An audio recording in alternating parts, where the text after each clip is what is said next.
Hello अस्सलाम वालेकुम guys, मैं नाम समजा फारूकी और इस वेबसाइट डिजाइनिंग के कोर्स के अंदर आज का हमारा चौथा लेक्चर होगा।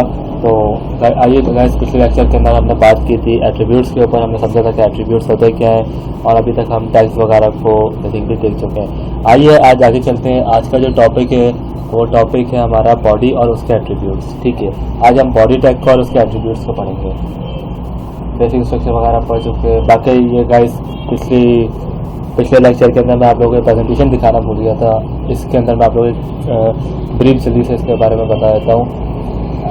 यहाँ पे मैंने कुछ पॉइंट्स लिखे थे। तो फर्स्ट पॉइंट है attribute use for HTML tag properties. Means that HTML के जो टैग्स होते हैं उनकी प्रॉपर्टीज हम डिफाइन करते हैं एट्रीब्यूट्स के through. HTML elements can have attributes. HTML elements के पास एट्रीब्यूट्स होते हैं।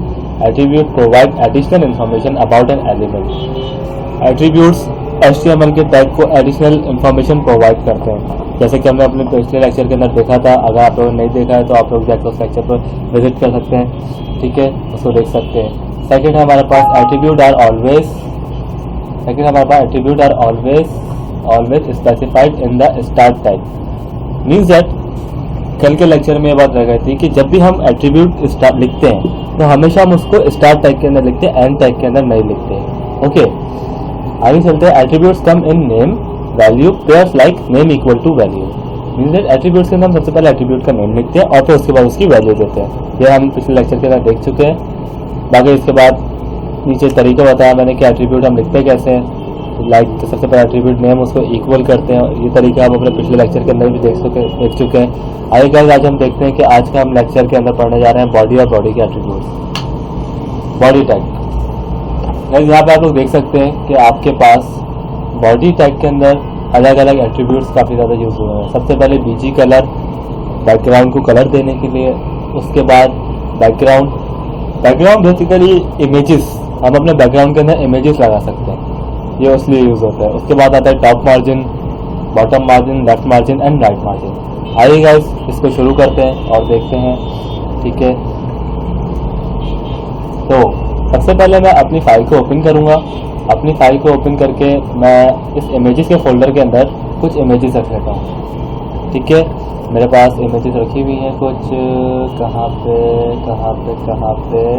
माय पिक्चर्स में। ठीक है, मैं यहाँ से ये दो इमेजेस निकाल लेता हूँ। ठीक है, और मैं इसको अपने फोल्डर के अंदर रखता हूँ। अरे यार एक सेकंड गाइस। तो मैंने क्या किया है, इमेजेस के अंदर वो 3 इमेजेस रखी हैं। ठीक है, क्योंकि अभी हम अपने बैकग्राउंड के अंदर इमेज लगाना भी सीखेंगे। तो अब मैं क्या करता हूँ, सबसे पहले मैं इसको ओपन करता हूँ किसी भी वेब ब्राउज़र के ऊपर। Open with Google Chrome.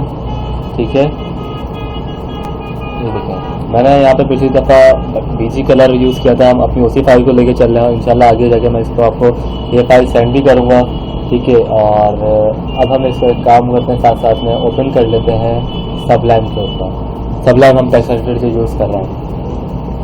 तो आइए सबसे पहले हम शुरू करते हैं, पढ़ते हैं बीजी कलर के ऊपर। बीजी कलर बेसिकली होता क्या है, वेट करते हैं, इसको क्या हो गया, चले ये मेरे पास ओपन हो गया।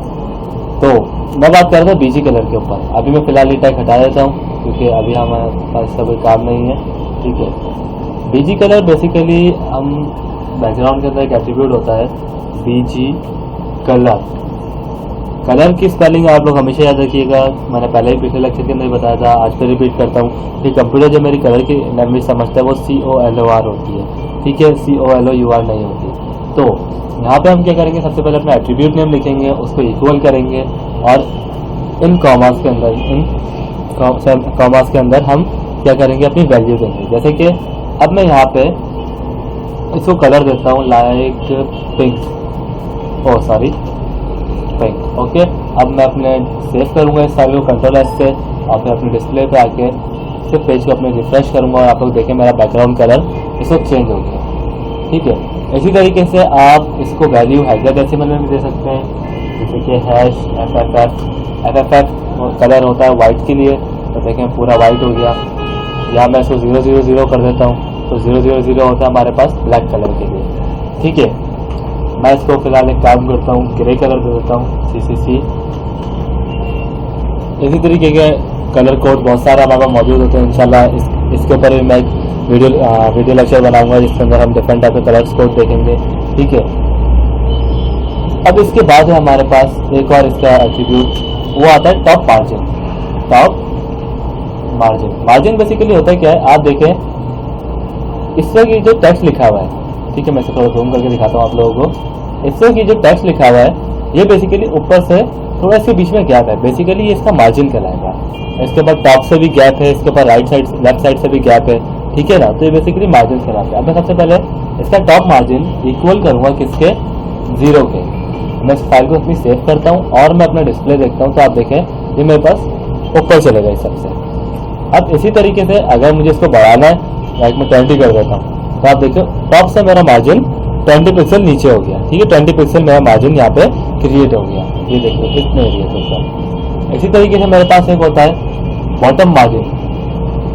Bottom margin, bottom margin equal to, अब आप कोई सी भी वैल्यू दे सकते हैं, 0 भी कर सकते हैं इसको। अभी देखिए यहाँ पे फर्क नहीं पड़ा, क्यों फर्क नहीं पड़ा, क्योंकि बेसिकली बॉटम के ऊपर तो मेरे इसको कोई चीज लिखी भी नहीं है, लेकिन ये सब बॉटम से भी अप्लाई हुआ है, ठीक है। चलते चले आगे आगे आगे चलते हैं। एक होता है मेरे पास left margin. Left margin equal to, मैं इसको देता हूँ 10 पिक्सल, ठीक है। तो देखिए क्या हुआ, थोड़ा सा लेफ्ट साइड से और आगे हो गया। अच्छा 10 की जगह चलो 30 दे देते हैं इसको, क्या हुआ, ये 30 पिक्सल आगे हो गया। इसी तरीके से मेरे पास एक और है right margin. Right margin equal to, मैं इसको देता हूँ 30-20 को मैं दे देता हूँ, ठीक है। सेव करूँगा, अपना डिस्प्ले पे आऊँगा, डिस्प्ले देखूंगा, कोई चेंजिंग नहीं हुई। क्यों चेंजिंग नहीं हुई, क्योंकि इस वक्त मेरे पास ये जो टेक्स्ट है ये लेफ्ट साइड के ऊपर ही है, ठीक है, मेरे पास राइट साइड के लिए कोई डेटा नहीं है। अब मैं काम करता हूँ अपने पेज के अंदर इसी को कॉपी करके अपना डेटा बहुत सारा बढ़ा लेता हूँ, ठीक है, जैसे कि ऐसे ऐसे ऐसे ये मैं अपना डेटा मैंने कुछ अपना बढ़ा लिया, ठीक है। सेव करता हूँ, डिस्प्ले देखता हूँ, तो आप लोग देखें लेफ्ट साइड से भी इसके अंदर मेरे पास मार्जिन आ रहा है, सही है। मैं कहता हूँ भाई इसका राइट साइड से जो मार्जिन है वो 40 हो जाए, 40 पिक्सल हो जाए। क्या हुआ, RIGHT राइट मार्जिन 40। अच्छा बेसिकली 40 पर ऐसे ही यहाँ पे आ रहा है, इसको मैं इसको 80 कर देता हूँ। ओके चेक करते हैं, हाँ क्या मिस्टेक हो रही है, राइट मार्जिन बेसिकली अगर इसके अंदर एक स्पेलिंग की मिस्टेक हो जाती है तो इसमें हमारे पास हमारा कोड काम नहीं करता, ठीक है। मैं इसको 0 देके देखता हूँ, तो इस वक्त हम चेक करते हैं। मैं इसको अपने पेज को वापस मैं इसको 100% के ऊपर लेके आ गया हूँ। अब मैं यहाँ से 80 देता हूँ दोबारा, तो बेसिकली अप्लाई नहीं हो रहा है। तो क्यों नहीं हो रहा है ये अभी देखते हैं हम। लेफ्ट मार्जिन को मैं यहाँ पे 40 करता हूँ, तो देखिए लेफ्ट से काम कर रहा है, मैं इसको 80 कर देता हूँ, तो देखें अब देखें यहाँ पे मेरे पास एक स्पेस आ रहा है। मैं आपको अपना यही इतना ही टेक्स्ट और बढ़ा के दिखाता हूँ, ठीक है। तो अभी क्या है, यहाँ पे ये जो एरिया मेरे पास मार्जिन का आ रहा है वो बेसिकली मेरे पास ये राइट मार्जिन की वजह से हो रहा है, ठीक है। लेफ्ट मार्जिन आप देखिए इस वक्त लेफ्ट और राइट 80-80 है, ठीक है, लेफ्ट और राइट दोनों का 80 है, इसलिए इन दोनों साइड्स के ऊपर इक्वल स्पेस है, सही है। इसके अलावा आप देखते हैं कि हमारे पास नेक्स्ट क्या है, next next next next next next जैसे कि बैकग्राउंड, सही। अब हम देखते हैं कि अगर मैं चाहूँ कि मेरे पेज के ऊपर एक बैकग्राउंड के ऊपर एक तस्वीर आए, तो मैं क्या करूँगा, सबसे पहले बैकग्राउंड, ठीक है, बैकग्राउंड को इक्वल करूंगा और यहाँ पे अपनी फाइल का अपनी इमेज का लोकेशन दूंगा। इमेज में अपनी ओपन करता हूँ, इमेजेस के अंदर मैं कहता हूँ सबसे पहले ये वाली इमेज आ जाए। मैं इसका देखिए सब, हमें एक बात याद रखिएगा, जब भी हम कोई इमेज ऐड करते हैं तो उसकी एक्सटेंशन बतानी लाजमी होती है। देखिए जैसे कि JPEG है और आप एक्सटेंशन राइट क्लिक करके प्रॉपर्टीज में आके भी चेक कर सकते हैं। ये देखें JPEG इसकी एक्सटेंशन है और इसका पूरा एड्रेस आप अपनी इमेजेस का आप इस तरीके से भी ले सकते हैं। हम जो एक ही फोल्डर के अंदर बनाते हैं उससे हमारे पास फ़ायदा ये होता है कि हम जैसे कि यहाँ पे सिंपल कहेंगे इमेजेस नाम का एक फोल्डर है, देन स्लैश मतलब उसके अंदर ठीक है। उसके अंदर क्या है भाई, इमेज का हम नेम कॉपी करेंगे, ठीक है, और इसको यहाँ पे लिखेंगे। उसके बाद डॉट लिखने के बाद उसके एक्सटेंशन हम लाजमी बताएंगे। ज़्यादा एक्सटेंशन मैंने आप लोगों को पिछले लेक्चर के अंदर बताया था कि होती क्या है। इसी तरीके से हर फाइल की अपनी एक एक्सटेंशन होती है, ठीक है। तो इमेज की एक्सटेंशन, इस इमेज की JPG है, हम इसको सेव करते हैं, Ctrl+S की हेल्प से अब डिस्प्ले देखते हैं। ये मैं यहाँ पे आगे सिंपल रिफ्रेश करूँगा तो आप लोग देखें मेरे पास में बैकग्राउंड के अंदर इमेज भी लग चुकी है। ये इमेज रिपीट हो रही है। हम इस इमेज को कंट्रोल किस तरीके से कर सकते हैं, ये हम CSS के थ्रू करते हैं। इंशाल्लाह आने वाले लेक्चर्स के अंदर हम वो भी देखेंगे। सही गाइस, और इंशाल्लाह अगले लेक्चर के अंदर हम बात करेंगे HR टैग और कुछ हेडिंग्स के ऊपर। इसी के साथ मुझे इजाज़त दीजिए। अल्लाह हाफ़िज़। चैनल को सब्सक्राइब करना ना भूलिएगा, और अगर इस वीडियो लेसन के अंदर मुझसे कोई गलती हो गई हो तो बड़ा मुझे कमेंट करके मुझे बता सकते हैं। अगर कोई चीज़ आपको सवाल हो, कोई बात आपको समझ में नहीं आई हो तो आप इजीली मुझसे पूछ सकते हैं। अल्लाह हाफ़िज़।